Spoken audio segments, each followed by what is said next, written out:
জয় গৌর, জয় নিতাই, জয় গীতা, হরে কৃষ্ণ, রাধে রাধে। সকলে ভালো আছেন আশা করি। তো আজকে আমি শ্রীমদ্ ভগবদ গীতা, এই গ্রন্থটি, তো এই গ্রন্থের আজকে আমি 14 নম্বর আর 15 নম্বর শ্লোক আমি পাঠ করে শোনাচ্ছি। আপনারা শুনুন, শ্রবণ করুন, কান দিয়ে শ্রবণ করুন। 14 নম্বর, 15 নম্বর। তো আগে যে পাঠগুলো করেছি শুনেছেন, আজকে আমি 14 আর 15 পাঠ করে শোনাবো। আপনারা ভালো করে কান দিয়ে শ্রবণ করুন, তাহলে একই ফললাভ পাবেন। জয় গীতা। সকলে গীতা পড়ুন, গীতা পড়ার অভ্যেস করে তুলুন সকলে। মাত্রা পশ্চাক্ত কন্তেয় শীতোষ্ণ সুখ ও দুঃখদা আগো মা পাই হন নিস্তংস্তাং স্থিতিস্কর ভারত। যে এখানে অনুবাদটি হলো, হে কন্তেয়, ইন্দ্রিয়ের সঙ্গে বিষয় সংযোগের ফলে অনিত্য সুখ ও দুঃখের অনুভব হয়, সেগুলি ঠিক যেন শীত ও গ্রীষ্ম ঋতুর যে গমনাগমনের মতো। হে ভারত, সেই ইন্দ্রিয়জাত অনুভূতির দ্বারাই প্রভাবিত না হয়ে সেগুলি সহ্য করার চেষ্টা করুন। তাৎপর্যটি শুনুন।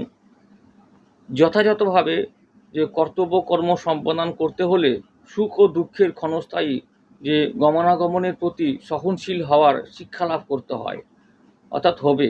বৈদিক রীতি অনুসারে ভোরবেলা স্নান করা উচিত, এমনকি মাঘ মাসেও। সেই সময় খুবই ঠান্ডা থাকে, কিন্তু তা সত্ত্বেও যে শাস্ত্রের অনুশাসন মেনে চলে সে স্নান করতে ইতস্তত করে না। তেমনি গ্রীষ্মকালে প্রচণ্ড গরমের সময়ও গৃহিণীরা রান্না করা থেকে বিরত থাকেন না।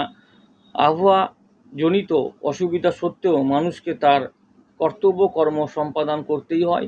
তেমনি যুদ্ধ করাটাই ক্ষত্রিয়ের ধর্ম, এবং তাকে যদি কোনো বন্ধু বা আত্মীয়ের সঙ্গেও যুদ্ধ করতে হয়, তবুও তার কর্তব্য কর্ম থেকে বিচ্যুত হওয়া উচিত নয়।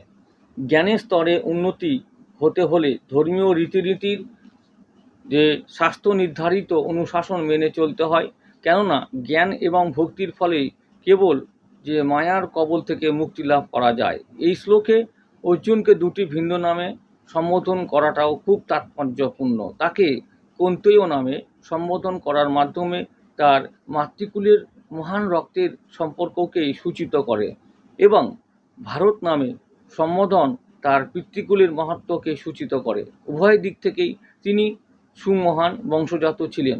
মহৎ বংশের ঐতিহ্য কর্তব্যকর্ম সম্পাদনের ক্ষেত্রে দায়িত্বশীল করে তোলে, তাই তিনি যুদ্ধ এড়িয়ে যেতে পারেন না। 14 নম্বর, 15 নম্বর বলতে শুনুন। জং হি ন ব্যথয়ন্তে তে পুরুষং পুরুষভ্য সমুখ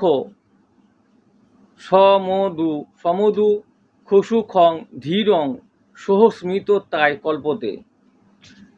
হে পুরুষভ্য অর্জুন, যে জ্ঞানী ব্যক্তি সুখ ও দুঃখের দ্বারা বিচলিত না হয়ে উভয় অবস্থাতেই অপরিবর্তিত থাকেন, তিনি মুক্তি লাভের অধিকারী।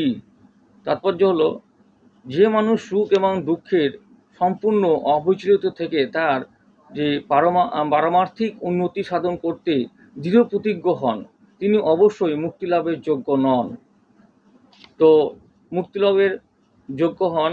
বর্ণাশ্রম ধর্মে চতুর্থ আশ্রম সন্ন্যাস অত্যন্তই কষ্ট সাপেক্ষ পথ, কিন্তু যিনি তার জীবনকে সার্থক করে তুলতে চান, তিনি সমস্ত রকম অসুবিধা সত্ত্বেও এই সন্ন্যাস আশ্রয় অবলম্বন করেন।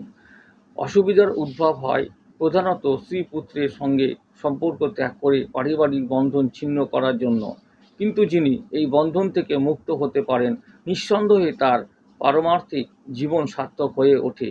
ঠিক তেমনি অর্জুনকে তার যে খাদ্যধর্ম পালন করার জন্য আরও বেশি যে অধ্যয়নশীল হবার উপদেশ দেওয়া হয়েছে, যদিও আত্মীয় স্বজন বা প্রিয়জনদের সঙ্গে যুদ্ধ করা ছিল অত্যন্তই দুঃখদায়ক এবং কষ্ট সাপেক্ষ। শ্রী চৈতন্য মহাপ্রভু 24 বছর বয়সে সন্ন্যাস গ্রহণ করেন। তার যুবতী স্ত্রী এবং বৃদ্ধা মাতা ছিলেন, তাদের দেখাশোনা করার জন্য কেউ ছিল না। তবুও মহত্তর উদ্দেশ্য সাধন করবার জন্য তিনি সন্ন্যাস গ্রহণ করেছিলেন এবং উচ্চতর কর্তব্য পালনে স্থির ছিলেন। সেটি জড়বন্ধন থেকে মুক্ত হবার উপায়। তো এই হচ্ছে আজকে আমি আপনাদের সামনে যে 14 আর 15 নম্বর শ্লোক পড়ে আমি শোনালাম। তবে সময় একটু থাকার কারণে আমি আপনাদের 16 নম্বর শ্লোকটি আমি পড়ে শোনানোর চেষ্টা করছি। শুনতে থাকুন। 16 নম্বর শ্লোক। নাশত বিদ্যতে ভাব না ভাব বিদ্যতে শত উভয়োরপি দৃষ্টহস্ত স্তন এয়ন্ত দস্যিভি। যে অনুবাদটি হলো, তত্ত্বদ্রষ্টগণ সিদ্ধান্ত করেছেন যে অনিত্য জড়বস্তুর জড়দেহ যে স্থায়িত্ব নেই এবং নিত্য বস্তুর আত্মার কখনো বিনাশ হয় না। তারা উভয়ের প্রকৃতি সম্বন্ধে অবগত হয়ে এই সিদ্ধান্তে উপনীত হয়েছেন। তাৎপর্যটি হলো যে পরিবর্তনশীল দেহের কোনোই স্থায়িত্ব নেই, মানে পরিবর্তনশীল দেহের কোনো স্থায়িত্ব নেই। আমাদের যে দেহ, যে কোনো দেহই পরিবর্তনশীল, তার স্থায়িত্বের কোনো স্থায়িত্ব নেই। তা আধুনিক চিকিৎসা যে বিজ্ঞান ও প্রতিপন্ন করে যে বিভিন্ন জীবকোষের ক্রিয়া ও প্রতিক্রিয়ার ফলে প্রতি মুহূর্তে জীবদেহের পরিবর্তন হচ্ছে, আর তাই দেহ বিকশিত হয় এবং অবশেষে বৃদ্ধ অবস্থায় উপনীত হয়। কিন্তু দেহ ও মনের সব রকম পরিবর্তন হওয়া সত্ত্বেও আত্মা নিরন্তর অপরিবর্তিত থাকে। জড়দেহ ও সনাতন যে আত্মার যে মধ্যে এটি হচ্ছে পার্থক্য।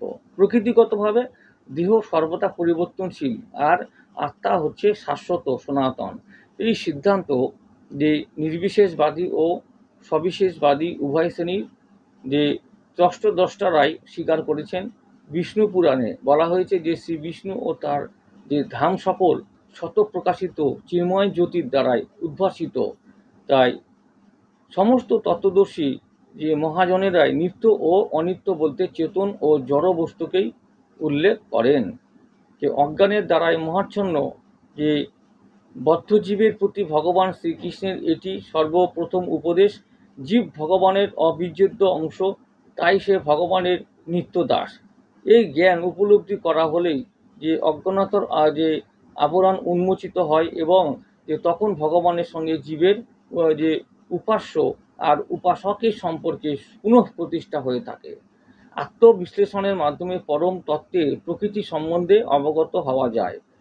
পুণ্যের সঙ্গে অংশের যে সম্পর্ক, ভগবানের সঙ্গে জীবেরও সেই সম্পর্ক। ভগবান পূর্ণ আর জীব তার অংশ। তাই বেদান্ত সূত্র ও শ্রীমদ্ ভাগবতে বলা হয়েছে যে ভগবান সব কিছুরই উৎস, সব কিছুই উদ্ভূত হয়েছে ভগবানের থেকে উদ্ভূত সব কিছু প্রকৃতিতে পরা ও অপরা এই দুই স্তরে উপলব্ধ হয়। জীব ভগবানের পরা প্রকৃতির অন্তর্গত। সপ্তম অধ্যায় এই সম্বন্ধে বিশদভাবে আলোচনা করা হবে। তো শক্তি ও শক্তিমানের মধ্যে যদিও কোনো ভেদও নেই, তবুও শক্তিমানকে শক্তির যে নিয়ন্ত রূপে স্বীকার করা হয়ে থাকে। পরমেশ্বর ভগবান শক্তিমান এবং শক্তি তার প্রকৃতি সর্ব অবস্থাতেই তার নিয়ন্ত্রণাধীন। তাই প্রভু ও ভৃত্য অথবা গুরু ও শিষ্যের সম্পর্কের মতো জীবসমূহ সর্বদাই পরমেশ্বর ভগবানের অধীন। অজ্ঞানের অন্ধকার আচ্ছন্ন থাকলে এই স্বচ্ছ জ্ঞান উপলব্ধি করা সম্ভব নয়। ভগবান তাই যে অজ্ঞানাকার দূরীভূত করে সর্বকালে সমগ্র জীবকুলকে জ্ঞানের আলোকে যে উদ্ভাসিত করার জন্য এই ভগবদ্গীতা শিক্ষাদান করেছেন। এই ভগবদ্গীতা সেই জন্য কিন্তু সকলকেই এটা কিন্তু পাঠ করা অবশ্যই উচিত, কারণ এই গীতার মধ্যেই যে মূল যে সারাংশ অর্থাৎ সার কথা মানব জীবনের সমস্ত কিছু সব কিছু কিন্তু এর মধ্যে লুকিয়ে আছে। এটিকে সকলকে কিন্তু পাঠ করা অবশ্যই উচিত। তো পরবর্তী আমি শ্লোক 17 নম্বর 18 নম্বর নিয়ে আসবো পরবর্তী অধ্যায়, সেটি পাবার আপনারা অপেক্ষায় থাকুন। আর ততক্ষণের জন্য জয় গীতা, জয় গৌর, জয় নিতাই। আপনারা সকলে ভালো থাকুন, সুস্থ থাকুন। আর এই শ্রীমদ্ গীতাকে অবশ্যই সকলে প্রত্যেক দিন একটি হোক বা দুটি করে শ্লোক হোক পাঠ করার অভ্যেস তৈরি করুন, যাতে আপনাদের কোনো অসুবিধা না হয় এই জীবনকে অতিবাহিত করার জন্য। তো সকলে ভালো থাকুন, সুস্থ থাকুন। জয় গৌর, জয় নিতাই, হরে কৃষ্ণ, রাধে রাধে।